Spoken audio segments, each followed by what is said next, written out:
Hi, my name is Carl Pearson. I'm an attorney practicing law through a sole proprietor law firm owned by me alone. I'm preparing this video on April 6, 2020 with more than 338,000 reported coronavirus cases and 9,700 deaths in the U.S. as of April 5th. I'm going to propose and outline a solution to the accelerating financial crisis, or super depression, based on the smallest unit of government, because it seems clear to me that the largest, that is federal government in the U.S., is unable and or unwilling to solve the problem for most of us in the U.S. I'm a Harvard Law School graduate, and my law firm defends homeowners against residential 1 to 4 unit foreclosure actions.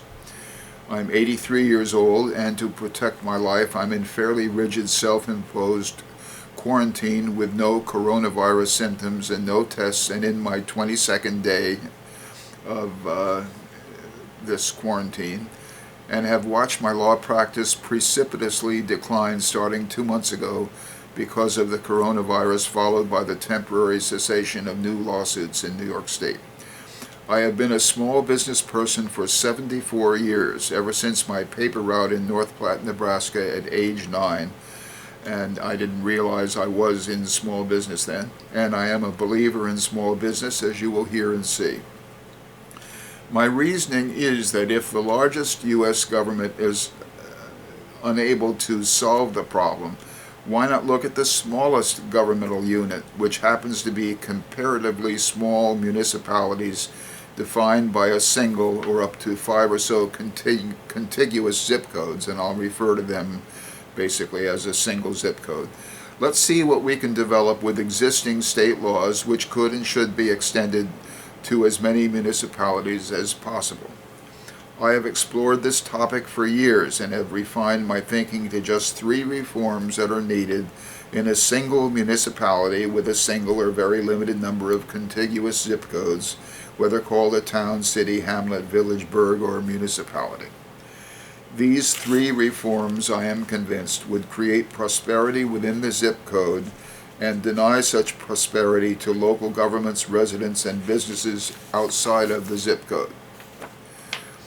The 3 reforms are designed to build small businesses and wealth for residents and businesses physically located in the zip code, which would hopefully ensure that small business and jobs thrive in the zip code and reduce the impact of the monopolies and governments and governmental agencies controlled by the monopolists. Here are the 3 reforms, simply put. 1. Free, fast broadband for all residents and businesses.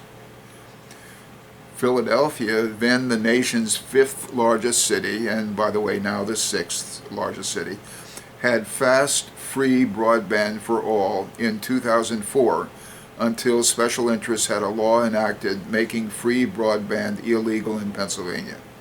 25 states now have laws prohibiting or creating substantial roadblocks to municipal free broadband services for all.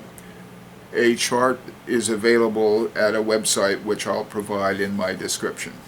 New York State does not have such legislation prohibiting free broadband in a municipality.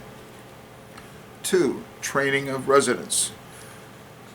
That is, during the final year of high school, with a corresponding adult education program for others, probably to be made available online locally in light of the current coronavirus conditions, for employment as the assistant to the owner of a small business to perform what could be called staff functions, that is, functions that are common to many different types of small entities, to free up the time of the owner to do the more difficult and valuable work of the business itself, such as render legal services, medical services, install glass and automobiles, sell real estate, build garages, or even cater weddings. They're all specialized activities that require highly skilled people who become the owner of that business. The trained person would be paid about $35 to $300 per hour, depending on the hours saved for the owner and the profitability of the small business. There would only be one such employee per small business. A glazier may earn $175 an hour when doing actual glazier work and can afford to pay one assistant $75 for each hour of the glazier's time that he saves. 3. Setting up, maintaining, and low-cost radio advertising of a community website for all residents and businesses and others located in the zip code to place unlimited, yes, even millions of free advertisements of any and all legal things wanted or offered.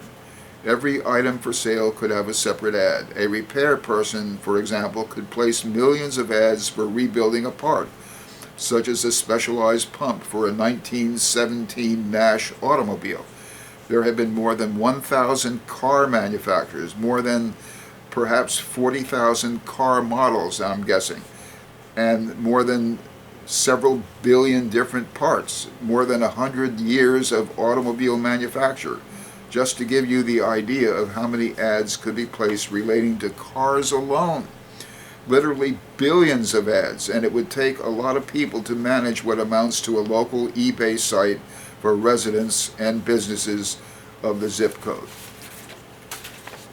Huge amounts of money should come into the town through the local low-cost radio advertising with a 70-mile radius, and persons throughout the world who search for specific things would find this local website offering exactly what the seeker wants. The website would offset the national advertising advantage of McDonald's, for example, and enable local businesses to compete with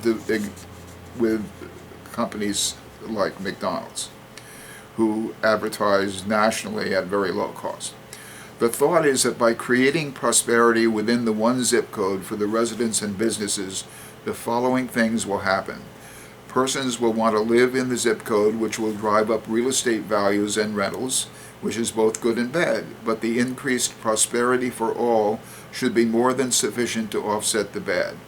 The persons living across the line in an adjacent zip code will start demanding that the same reforms be adopted in his, her, or its municipality, and in due course the reforms will be enacted throughout the country by a ripple effect, in what is sometimes referred to as bottom-up politics. As to this, the Wilson Center stated, and I provide the citation in my description, quote, "Bottom-up politics responds to the current dysfunction in national governance with its damaging consequences for residents in both urban and rural communities throughout the nation. It's found in places varied in size, geography, and partisan leanings. Bottom-up politics is in need of sustained exploration." End of quote. The 3 reforms are intended to create and build small businesses and prosperity for the municipality and to provide high-paying jobs for those who don't want to be in business.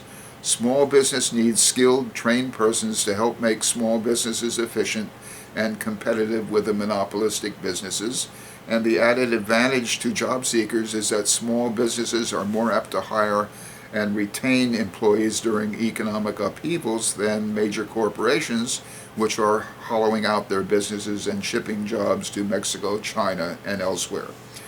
There are 2 types of laws that need to be enacted in many states to facilitate this proposed reform. 1, a law permitting free broadband in municipalities, and 2, a law permitting voters to enact their own local laws similar to or even more liberal than New York State's General City Law, Article 2, Section 8. If small business can take over a municipality as described, small business can deal with other problems better than the higher governments in a variety of ways which could be developed. Meanwhile, I plan to do a separate video on each of the 3 reforms. I hope that some viewers will help me in implementing the reforms. I'm not seeking any compensation for my help. The reforms are too important for having personal compensation involved. Well, I've said what I plan to say, and I'll say so long until my next video.